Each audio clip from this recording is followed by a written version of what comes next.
ఈ 16వ శాసనసభలో సభ్యులైనటువంటి జగన్మోహన్ రెడ్డి గారు 24/6/2024 తేదీన నాకు ఒక లేఖ రాశారండి.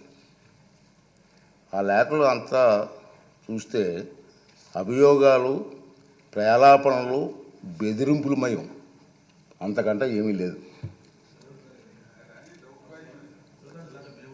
దానికి తోడు తనకు ప్రతిపక్ష నాయకుడి హోదా అర్హత ఉందంటూ అసంబద్ధ వాదన చేస్తున్నారు. మీరందరూ చూస్తున్నారు టీవీలో దీన్ని. కానీ ఆ లేఖలో ఎలాంటి ప్రత్యేక అభ్యర్థన లేదన్న విషయాన్ని మీరందరూ గమనించాలి. ఈ లేఖ రాసిన కొద్ది రోజుల తర్వాత జగన్మోహన్ రెడ్డి గారు ఆంధ్రప్రదేశ్ హైకోర్టుని ఆశ్రయించారు. హైకోర్టు కూడా వెళ్ళారు.